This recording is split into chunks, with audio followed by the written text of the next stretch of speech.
Hi, this is Deepika. Welcome to VFN News Updates. చూద్దాం. సిద్దిపేట జిల్లా దుబ్బాకలో వాటర్ ట్యాంక్ను ఎమ్మెల్యే సోలిపేట రామలింగారెడ్డి ప్రారంభించారు. టీఆర్ఎస్ రాష్ట్ర ప్రభుత్వం ఏర్పడ్డాక కేసీఆర్ దృష్టికి తీసుకువెళ్లి పూర్తిగా నీటి సమస్య లేకుండా చేశామన్నారు. దుబ్బాక మహిళలు నీటి బిందె తీసుకుని రోడ్డు మీదకు రాకుండా స్వచ్ఛమైన మిషన్ భగీరథ నీరు ఏర్పాటు చేశారు. ఈ కార్యక్రమంలో జిల్లా జడ్పీ చైర్మన్ రోజా, రాధాకృష్ణ శర్మ, ఎంపీపీ పుష్పలత కిషన్ రెడ్డి, జడ్పీటీసీ రవీందర్ రెడ్డి, ఎంపీటీసీలు, టీఆర్ఎస్ పార్టీ నాయకులు, కార్యకర్తలు పాల్గొన్నారు.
కష్టంగా ఉన్న పరిస్థితులలో ఈరోజు పుష్కలంగా మిషన్ భగీరథ ద్వారా మంచి నాణ్యమైన మంచి ప్యూరిఫైడ్ వాటర్ గోదావరి నుంచి సుమారు 300 కిలోమీటర్ల దూరంకి వెళ్ళి నీళ్ళు వచ్చి ప్రతి ఇంటింటికి మరి నీళ్ళ సరఫరా కార్యక్రమం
ప్రత్యేకమైనటువంటి దృష్టి కేంద్రీకరించి సభ్యత్వాన్ని కూడా అదే విధంగా మేము పూర్తి చేయడం జరిగింది.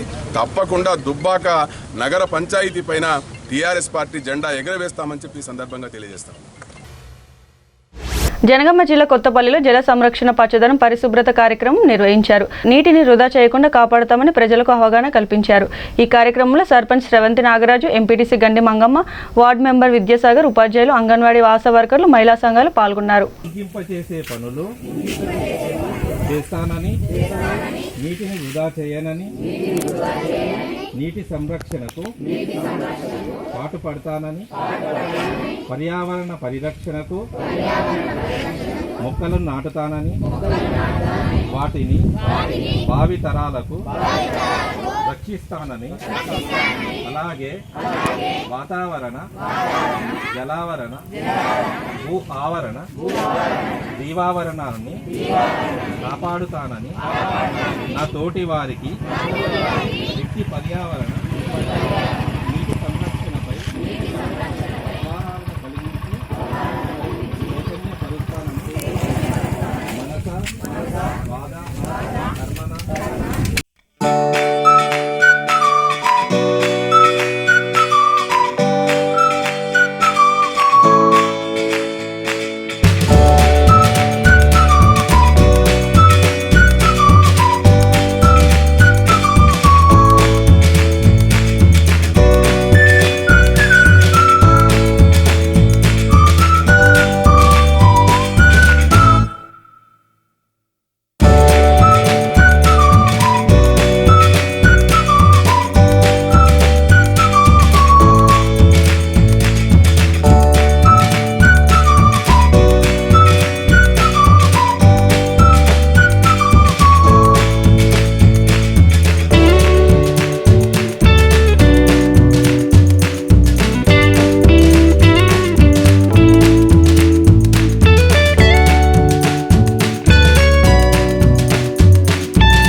నంద్యాలలో గత 2 సంవత్సరాలుగా మొబైల్ చోరీలు జరిగాయి.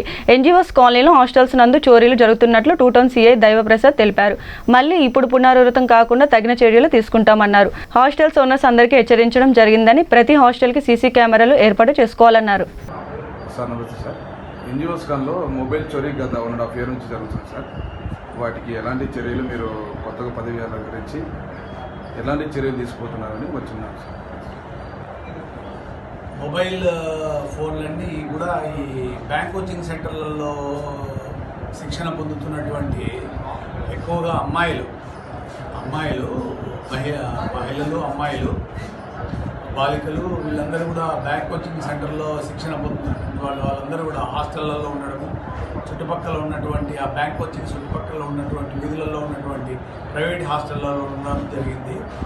వాళ్ళందరూ కూడా ఎవరు కూడా మహిళల హాస్టల్ కాబట్టి, బాలికల హాస్టల్ కాబట్టి మగవాళ్ళు పోయేదానికి ఎలాంటి ప్రవేశం ఉండదు.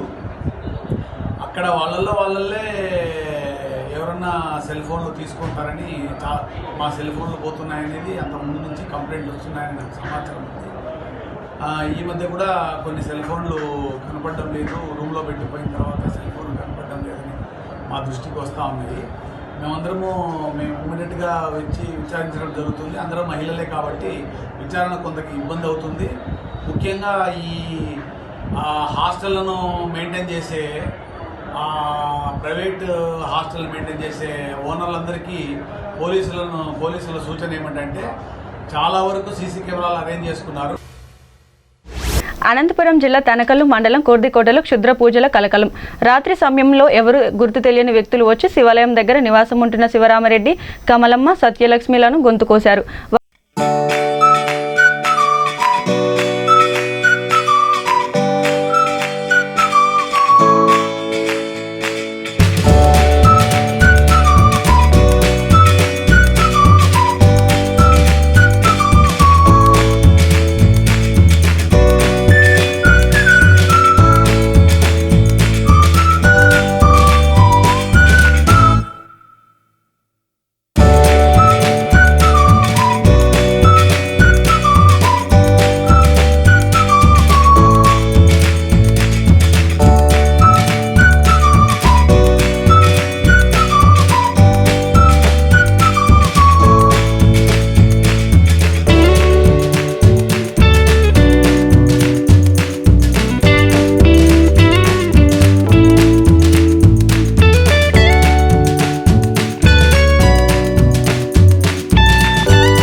కాయి కర్పూరం ఎత్తుకొని ఊళ్ళో పిల్లలు ఎవరైనా వస్తుంటారు. ఫస్ట్ పిల్లోడు వచ్చిన దానివల్ల చూస్తే అతను పడిపోయినాడని చెప్పి మా ఊర్లోకి వచ్చి పరిగెత్తుకొని వచ్చి చెప్పిన తర్వాత మేమందరం వచ్చి చూస్తే ఈ విధంగా అందరినీ ఇది చేశారు. మేమందరం ఏం చేసింది, ఏం జరిగింది, ఏమన్నా శివుని ఏమన్నా లేపేసినారా, ఇలా ఏమో చేసినది చూస్తే శివుని మీద రక్తం పోసి అంతా చేసినారు. వెనకాల పొట్ట మీద అంతా పోసినారు. అంతవరకు మాకు తెలుసు.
ఇచ్చినటువంటి సైకిల్ పంపిణీ కార్యక్రమము వైఎస్ఆర్ జయంతి రోజు 8వ తారీఖు రోజు జరుపుకోవాల్సి ఉంటుంది.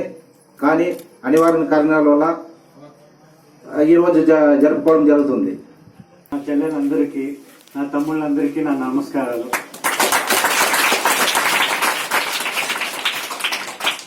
ఈరోజు మా చెల్లెలందరికీ సైకిల్ మన గవర్నమెంట్ తరపు నుంచి అందిస్తున్నారు. మరి స్కూల్ అన్నగారు చెప్పినట్టే స్కూల్ అన్నీ మన బిల్డింగ్లన్నీ సరిగ్గా లేదు, రోడ్డు కూడా సరిగ్గా లేదు. ఇదే పనికి మనకి ఇప్పుడు విజయవాడలో కూడా ప్రతిరోజు బాబాయ్లు అదే చెప్పేది మనకి, మీరు విజయవాడలో ఉంటున్నారు, మన ఆలూరు గురించి రోడ్ల గురించి మీరు తప్పకుండా మీరు రోజు దానిపైన పోరాడి మీరు రోడ్లు కానీ నీళ్లు కానీ జనాలకి ప్రతిరోజు ఇవి ఏమి కావాలో మీరంతా చూసుకోవాలని చెప్తుంటారు.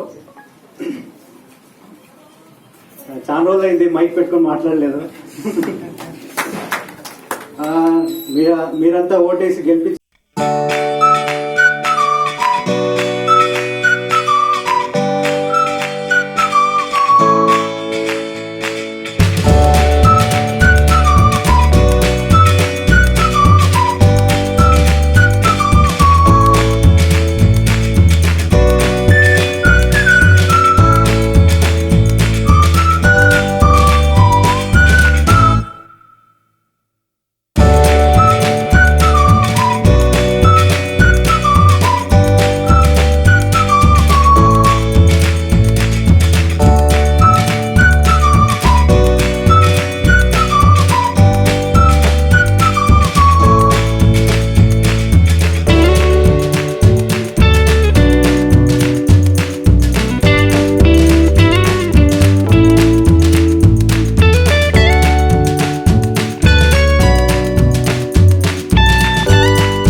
పండుగ ఘనంగా నిర్వహించారు.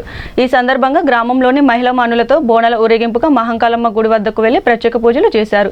భక్తులు తమ మొక్కులను తీర్చాలని, పాడి పంటలు గొడ్డుగోదతో పాటు వర్షాలు బాగా పడాలని, ప్రజలు సుఖ సంతోషాలతో ఉండాలని అన్నారు. ఈ కార్యక్రమంలో గ్రామ పంచాయతీ సర్పంచ్ చింతల పద్మ ప్రభాకర్, ఎంపీటీసీ సంగీత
పిల్లలు జల్లెలు తల్లులు అందరూ మానవ సమాజం అంతా చల్లంగా ఉండాలని చెప్పేసి అమ్మవారిని వేడుకుంటూ ఈరోజు రామకపేట గ్రామంలో ఘనంగా బోనాలు నిర్వహించుకున్నాం.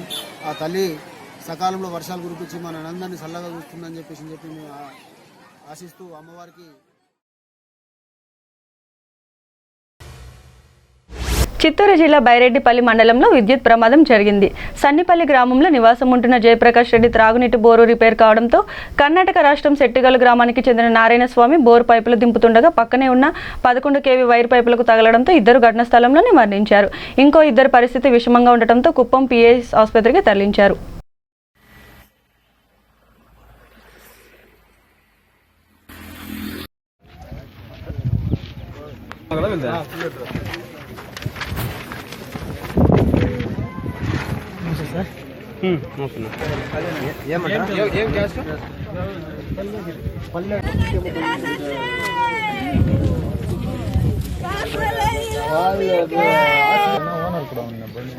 ఓనరు ఉండే చంద్రగఢ.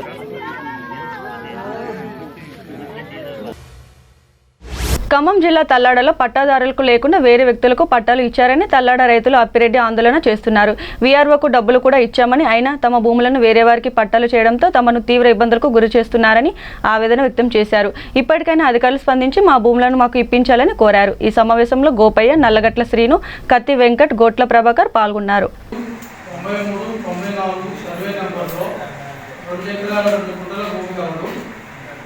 ఈ భూమికి నాకు పాస్బుక్ కాలం మంజూరు చేయగలదని రెవెన్యూ ఈఆర్ఓని సంప్రదించగా వారు 50,000 డిమాండ్ చేస్తున్నారు. అంత డబ్బులు ఇచ్చుకోలేము అని చెప్పగా సరే ముందుగా ఎంతో కొంత అడ్వాన్స్ ఇవ్వని చెప్పి 15,000 తీసుకున్నారు. అట్టి భూమికి ఇంకా డబ్బులు కావాలని ఇబ్బందులు పెడుతుంటే నాకు చేత కాదు, నేను ఇవ్వలేదని చెప్తున్నాను.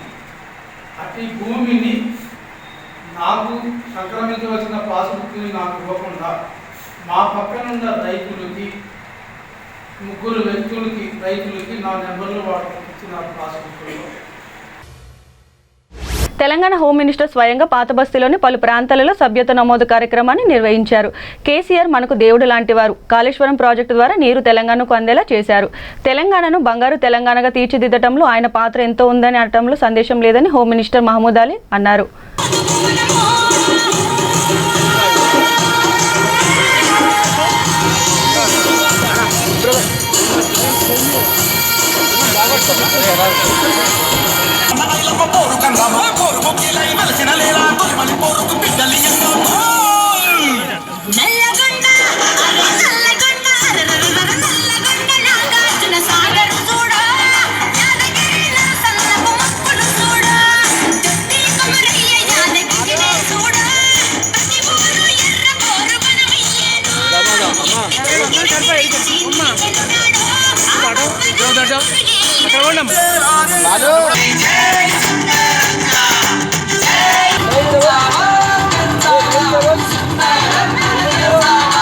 తెలంగాణ వచ్చే ముందు కిరణ్ కుమార్ రెడ్డి గారు చీఫ్ మినిస్టర్ ఉండే ఒక మాట చెప్పారు.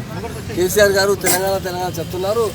తెలంగాణ వచ్చిన తర్వాత హైదరాబాద్లో అంటే ఎవ్రీ టైం కర్ఫ్యూ వస్తుంది అంటే ఇప్పుడు ఆంధ్రప్రదేశ్ అయిపోయిన తర్వాత కర్ఫ్యూ అయిపోయింది. ఇప్పుడు ఎంత పీస్ ఉంది హైదరాబాద్లో, కలిసిమిలిచి ఉన్నారు. బోనాల్ ఫెస్టివల్ వస్తున్నారు. అందరూ మందికి మందిలో చాలా సహాయత ఇచ్చారు మా సీఎం గారు. ఈ సీఎం అంటే నేను లక్కీ ఉన్నారు. తెలంగాణ ప్రజ దేవుడు మనకు మంచి ఇచ్చారు. చాలా అందరికీ డెవలప్మెంట్ కోసం చాలా బాగా పనిచేస్తున్నాం. మా కార్యకర్తకు, మా వాళ్ళ లీడర్స్కి, మా ఇన్ఛార్జ్ గారికి, మా ఎమ్మెల్యే కాంగ్రెస్ ఎమ్మెల్యే గారికి, ఎంపీ గారికి అందరూ చాలా బాగా పనిచేస్తారు. నిజామాబాద్ జిల్లా గురకల పాఠశాలలో డిజిటల్ క్లాసులు ఉన్న ప్రాజెక్టర్లు ఉపయోగించిన యాజమాన్యం. రాత్రిపూట కరెంటు పోతే కనీసం ఇన్వర్టర్ లేక ఇబ్బందులు గురవుతున్న బాలికలు. వర్షం పడితే పైకప్పు నుండి వర్షం కురుస్తుందని బాలికల ఆవేదన వ్యక్తం చేశారు. రాత్రిపూట అనారోగ్యం పాలైతే అందుబాటులో లేని నర్సులు. స్కూల్ మొదలై సంవత్సరం కాలం అయిన కనీసపు వసతులు కల్పించిన గురకల పాఠశాల యంత్రాంగం.